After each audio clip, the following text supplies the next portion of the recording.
Nagtipunog na ang mga kaso nga gipasaka sa kapulisan patok sa mga nalambigit sa gidili nga drugas. Driver sa taxi gituli sa iyang pasahero. Usa sa mga suspects nailhan na sa kapulisan. Broker o event organizer gipusil patay sa duha ka mga nagsakay og motorsiklo. City Hall ni klaro nga ang gikontrata sa pagguba sa City Hospital mao ang nakadala sa mga scrap nga kapilya. KTV bar nga gipasiran sa City Hall mihimakak nga miabli og balik kay practice lang kuno ang ilang gihimo.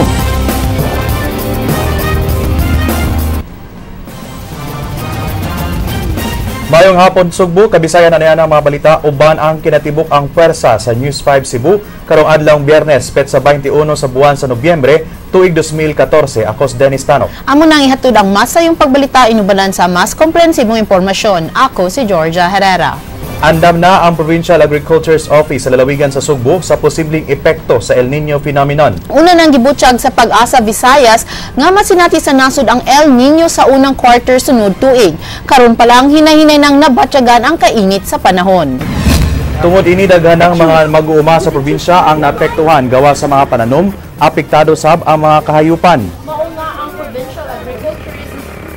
Cautionary measures aron masalbar ang agrikultura sa probinsya. Doon na yun kay karaban na gayon ani tuyok sa whole province of Cebu. Kung sa doon isang El Nino, kung saan ay pangandaman.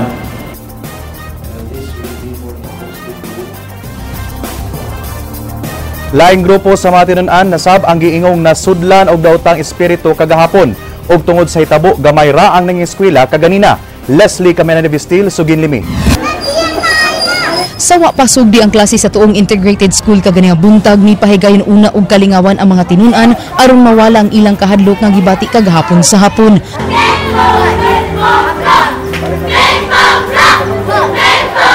Nasayran nga alauna kagahapon sa hapon, dunay tinunan sa grade 8 ang mitug-an nga duna siya'y nakit-an nga diingon nato. Hinungdan siyang pagsyagit diin misunod sab og panyagit ang ubang tinunan nga sama og nasudlan og daotang espiritu. Gidala sa Mayor's Little Children Community kini 15 anyos nga tinunan, makita sa amateur video nga nagsigi kini gyaw-yaw og giluwa ang gipainom kaniya nga holy water nga dunay sagol nga holy salt.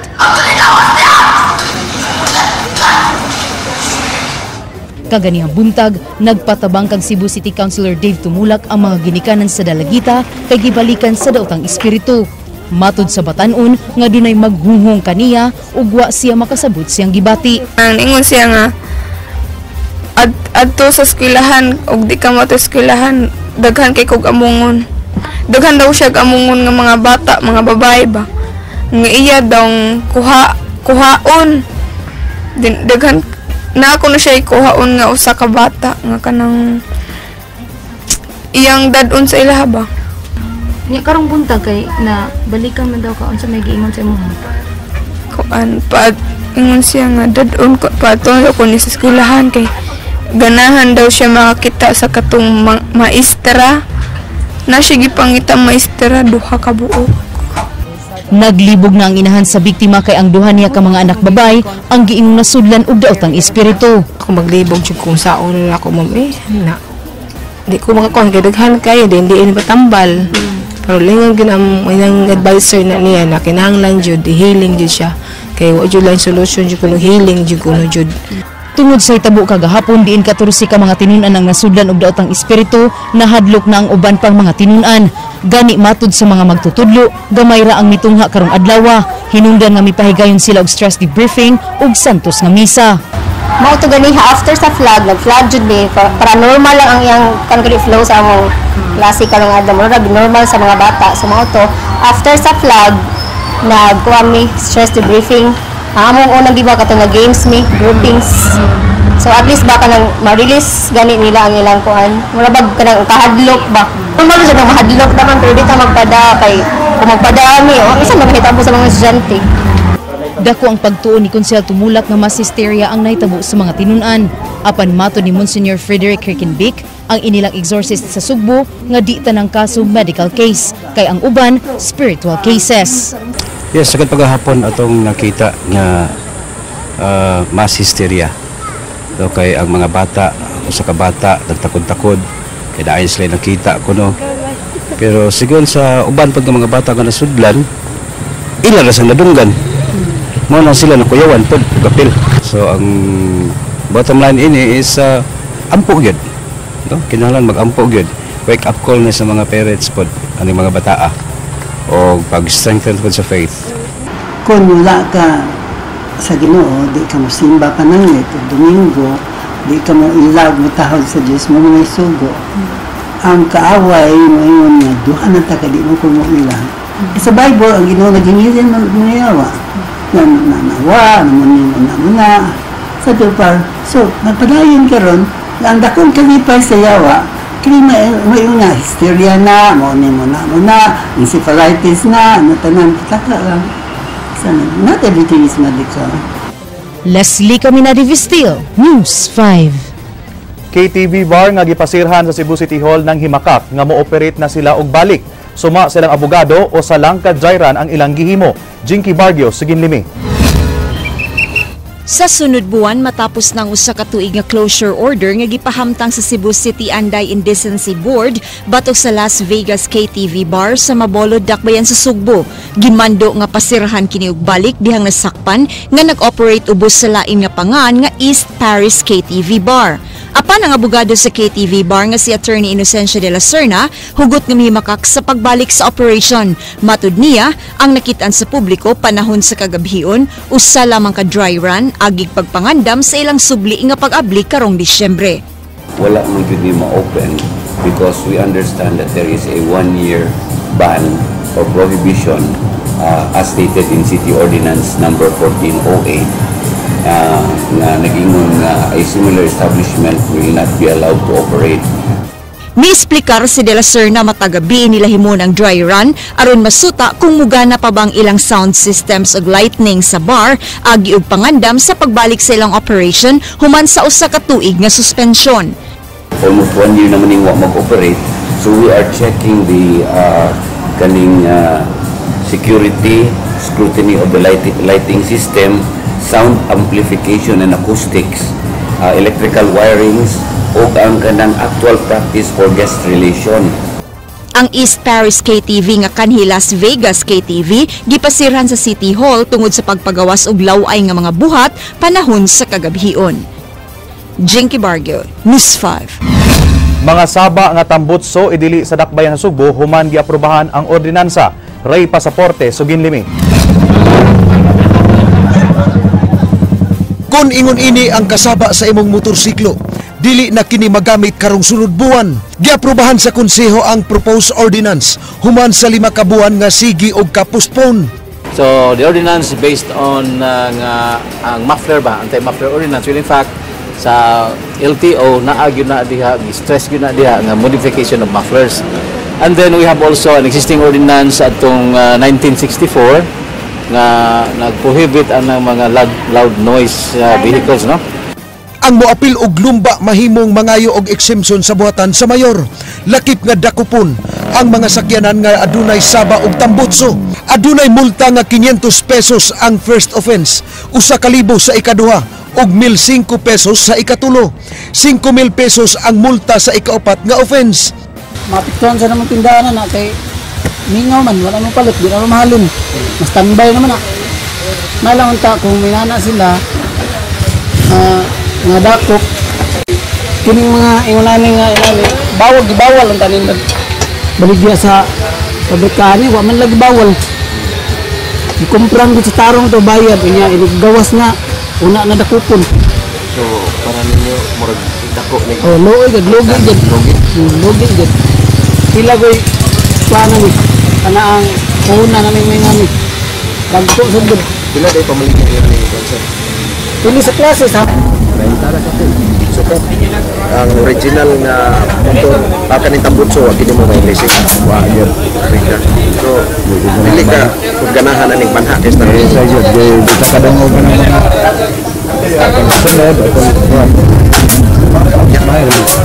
Helmet pa, di na saka turbo na ganang banha. Karoon nga, nakupo naman yung kuwan. Labing mayo. Ray Pasaporte, News 5.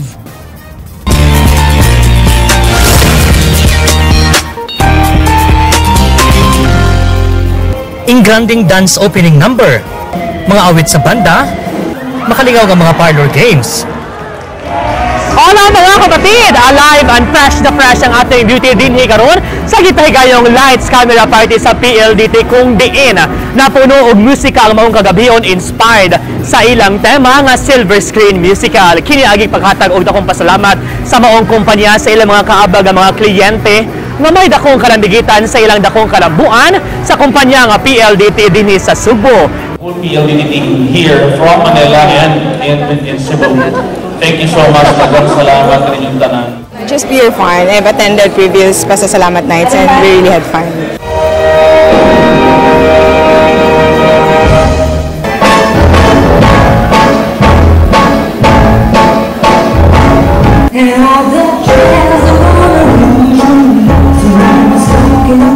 Ang dancer-actress nga si Regine Tolentino mo'y numero 1 nilingaw sa mga sugbuanong kliyente sa PLDT kay siya mo'y host sa maong kalihukan.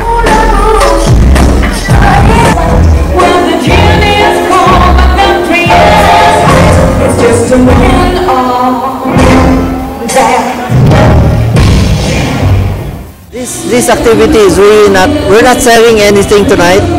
We just want our customers to have fun. And there are lots of raffle prizes available in store for them, just for them to have fun. And that's our way of showing them our gratitude for the support.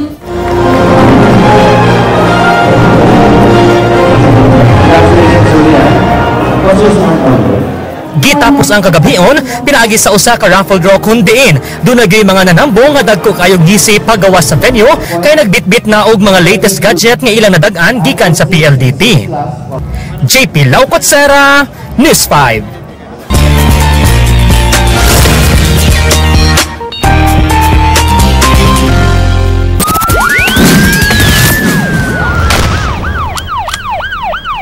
Nagpapunog na ang mga kaso nga gisangat sa kapulisan batok sa mga nalambigit sa drogas. Gani sa kapin-usa ka libo ka mga kaso karong tuiga, 37 pa lang ang nahukman sa korte. King Perez, Suginlimi. Subay sa latest statistics sa PNP Regional Office, labaw og kapin 400 ka mga tao ang nadakpan tungod sa illegal nga drogas karong tuiga kunitandi sa milabayng tuig. Misaka usab og 140% ang gidaghanon sa mga nasakmit nga drogas karong tuiga. Drugs is money making for those who have no employment. They resort to drug pushing. Yan po yung result of comprehensive employment system and integrated police system. Apan bisan sa kadaghan sa mga nadakpan og mga nasakmit nga drogas, di malampuso ng kapulisan sa pagkonbikto sa ilang mga gipangkiha. Sa 1,352 ka mga kasong gipasaka karong tuiga, 37 pa ka mga kaso ang nahukman sa korte. Hinuon kasagaran sa mga gipasakaan og kaso na konbikto, samtang 8 lang ka mga kaso ang na-dismiss o na-absuelto sa korte. Sukad sa tuig 2012 hangtod sa Oktubre 2014, siyam ka mga kaso ang na-dismiss tungod sa technicality. That we have only filed administrative cases to those personnel who fail to appear in court. Subay sa desisyon sa Korte Suprema, mahimo nga dili himuon ang inventory sa mga ebidensya nga nasakmit sa lugar diin gipahigayon ng operasyon. Sa maong paagi, malikayan ang susamang hitabo dito sa lungsod sa Moalboal, diin gipamusil patay ang duha ka mga pulis. Ang inventory mo na kailangan need to like presence sa media, signatory sa media, musaylo ng media, DOJ, elected officials. Darong sa instances na mag-isod yung pangita. King Perez, News 5. Taxi driver gituli sa nagpakaroon unnong pasahero usa sa mga tulisan na ilhan na sa kapulisan. Ryan Sorote, Suginlimi. Nagkurog nga midangop sa Cebu City Police Station 11 kung Mambaling Police Station si Miguelito Eos o sa ka-taxi driver nga gitulis kagabi. Asoy ni Eos nga misakay kani ang duha ka matulisan sa may barangay Tangkid Dakbayan sa Talisay ug nagpatod sa usa ka kan-anan sa may South Road Properties. Wa magdahom ang biktima nga mga tulisan ang iyang mga pasahero kay disente ang mga pamorma niini. Pag-abot nila sa SRP, giingwa mga naog ang mga pasahero ug nagpatod sa mambaling doon sa estasyonan sa pulis. Pag-abot sa taxi sa may taytayan sa Esquina Tabada, mideklara og tulis ang iyang mga pasahero. Gitiunan og armas sa iyang tangkugo ang biktima nga nagpakuluoy nga di patyon. Dagat gamay siguro mga pilito ka metros kasama sa likod. Giduot rin sa tangkugo. Pagduot sa tangkugo, pasensya na ba? Hold up ni, kinahanglan ng mga kwarta. Misuway sa pagsibat ang driver, apan gilugno sa tulisan ng iyang bulsa sa dughan, diin iyang gibutan ang 200,000 pesos nga kinitaan. Wa na makalihok si Eyos og daw nalipong human misa kang iyang dugo sa hadlok. Gipangayuan sa biktima og cellphone, apan wa siya nahatag kay iya namang gibilin sa iyang anak. Itong pagkuyo lagi pang asim cellphone. Pag yung asim cellphone bay. Wala yung cellphone, iuti kong gamit anak.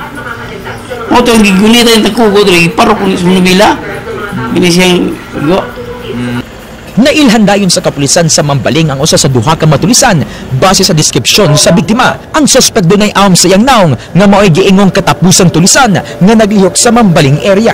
Gipakita sa Rogues Gallery sa mga notadong tulisan sa Mambaling ang biktima aron sa pag-ilas sa laing tulisan apan naglisod si Eyos mo nga nagtuo ang kapulisan nga dayo lang kini. Ngadto doon na natin dakpan ng mga uban nga matay na ni. Ryan Sorote, News 5. Realty agent nga ng racket sa pagka-event organizer gipusil patay sa riding in tandem kagahapon sa hapon sa lungsod sa Minglanilla. King Perez, Suginlimi. Patay nabot sa Minglanilla District Hospital si Romeo Cabaluna Jr., 36 anyos, nga gipusil pasado alas 3 sa hapon kagahapon sa Barangay Kalahuan sa Minglanilla. Lumad nga taga-Barili ang biktima ug nagtrabaho sa RBN Realty isip Assistant Chief Executive Officer. Duha ka lalaking nagtabon sila mga naong samtang nagsakay og motorsiklo mao'y namusil. Pagtiyon kang Romeo Cabaluna, ang usa nga kuyog niya nga si Isidro Paunilian ni kalit sagdagan dahil sud sa kanang tindahan tapos nakadungog na siya duha ka buto. Way butang nga gikuha gikan kang Cabaluna matod sa kapulisan. Panimaos mo'y gidudahang motibo sa krimen kay nasayran nga gawa sa pagka-realty agent ni ini ng racket sub kini sa pagka-events organizer sama sa mga beauty pageants o disco. Posibleng dunay utang ang biktima sa iyang pagka-organizer nga wa niya mabayre. Diha man po nakadumdum kay nako amigo nga nagistorya. Nakadumdum ko nga mao ni ngalan nga na-involve niya ang katungan ning suko kayo. Suko kayo kay dugay nga gibayaran ba. King Perez, News 5.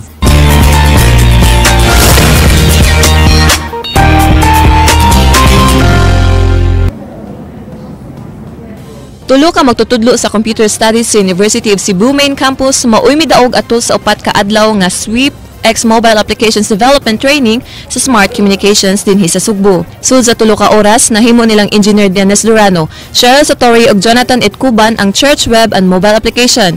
Pinaagi sa maong app, makitan sa smartphone users ang tukmang lokasyon sa labing duol nga simbahan nga nahimutangan. Ingon man ang mga importanteng impormasyon sama sa mass schedule, address ug church services.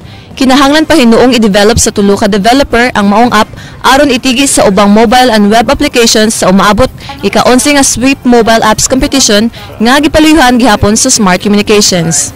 The Philippines, we know, is a Catholic country and we have a lot of people or Filipinos who are Catholic by religion. So I think this would be a very good application for all the Catholics. And aside from that, it's competitive because we are providing two different applications, platforms. So one is the mobile, if you are on the go, and one is for the web. Ikinalin siya sa mga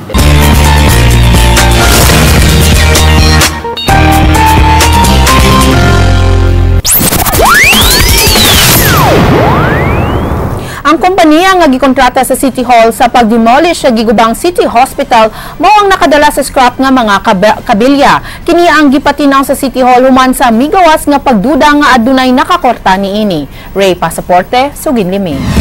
Pangulo sa Department of Engineering and Public Works misalikway sa pagduda nga dunay nakasapi sa scrap sa giguba nga Cebu City Medical Center. Giklaro ni Engineer Jose Maripoblete, duna na siya'y explanation nga nahatag sa nangaging executive session ug kung gikinahanglan siyang ipatawag pag-usab. Iya kining atubangon ug ibalik na sab niya ang nahauna niya nga pamahayag. Sa akong nabawan, industry practice gud nga kinsa tuning guba has to be compensated either by bayad sa tagiya sa structure or sa scrap na iyang makuha, di ba? Among gipangutana si Poblete sa pangutana ni Andales kung si kinsa ang nagbaligya ug nakasapi sa scrap nga mga kabilya. I think the challenge has been issued by Councilor Mariana, so wala naman. Hindi lang kung kumita na. Kay dahil manasagot ka ng hindi mo siya ibakabul, ibak issue. Ray Pasaporte, News 5. Karong umaabot nga Nobyembre 27 gikatakdang husayon sa korte sa lungsod sa Argao ang kasong pagpusil patay kay anhing manlalaban Noel Archival ug mga kauban. Matod sa abogado sa mga akusadong sakop sa Highway Patrol Group nga ni makamosyon ang gikatakdang husayon diin ang labing bugat ini mao ang motion to quash the search warrant ug ang motion to hold in abeyance for issuance of warrant of arrest. Both ni Attorney Inocencio de la Serna nga moatubang sa korte ang iyang mga kliyente aron masugda na ang pagdungog sa kaso. Wa pa say resulta ang ilang apilar sa Department of Justice dito sa kauluhan.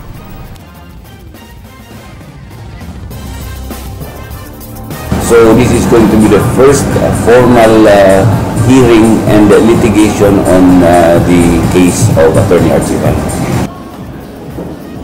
Kaganihang buntag gilusa dinhi sa Sugbo ang koalisyon ng mamamayan para sa reforma kon kompre din ang tumumaw ang pagpasar dayon sa SK Reform, Student Rights, Anti-Dynasty ug Anti-Discrimination Bill. Nabuhat ang koalisyon aron ipadayon ang reforma sa administrasyon ni Presidente Noynoy Aquino. Gimakakinoon sa grupong kompre nga dili pamulitika ang paglusad nila sa maong programa ug wa kini nila giatul sa pagbisita ni Vice Presidente Jejomar Binay dinhi sa Sugbo. O pili na siya ang President. Unang-una po, ang kompre po ngayon, ang sinusulong nga po ipagpatuloy ang reforma beyond 2016. At ang tayo po ng kompre, susuportahan niya po, una kung sino ang iimboso ng Pangulo. Pangalawa, sino po yung walang bahid at walang kaduda-duda na isusulong ang reforma beyond 2016. Usa ka dakong mall, hotel ug tower tukuron sa Cebu IT Park sunod tuig. Matod ni Dindo Fernando, Assistant Vice President for External Affairs sa Ayala Land Incorporated, lakip nga tukuron ang Convention Center ug sinihan. Ang investment sa Ayala gibanabana nga mokabat og 6 bilyones pesos. Ang investment gibanabana nga mo-generate og 20,000 ka mga trabaho.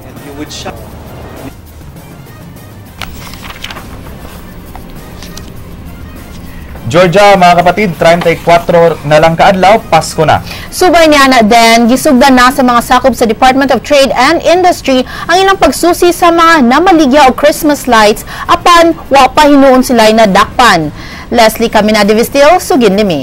Nagsige na ta og check sa gisuta sa Department of Trade and Industry nga insakto ba ang mga ICC stickers nga gipamalit sa mga gipamaligyang Christmas lights. Mato ni Zaida Batyon, ang Chief sa Consumer Welfare and Business Regulation Division sa DTI, nga ilang sikupon kadtong baligyang Christmas lights nga 2010 to 2011 pa ang paskin nga ICC sticker. 25,000 ngadto na 650,000 pesos ang multa sa makalapas niini. Ang aturang dawaton is 212 up meaning na ICC sticker. So kung makakita ni in the market of 2011 or below, that's already a violation. That's a violation. Confiscation. Confiscation as siya because we would like to prevent that to be sold. So confiscation at the same time they will be paying penalties. Giawhag sab ni Batyon ang mga nakapalit og depektosong Christmas lights sa pagtawag silang buhatan sa numerong 255709, local 301 to 303. They can call the office and we will conduct monitoring. And if pag di ma-satisfied, we can get samples. We can ask the establishment to give us samples for testing at Manila. Sunod simana, laing mga tindahan na sab-ang susihon sa DTI. Leslie Camina de Vistil, News 5. Maukad to ang mga balita sa Aksyon Bisaya. Kini si Dennis Tanok. Daghang salamat, ako si Georgia Herrera. Bisan asa, bisan kanusa, kapatid. Kay di lang kutob sa balita, aksyon!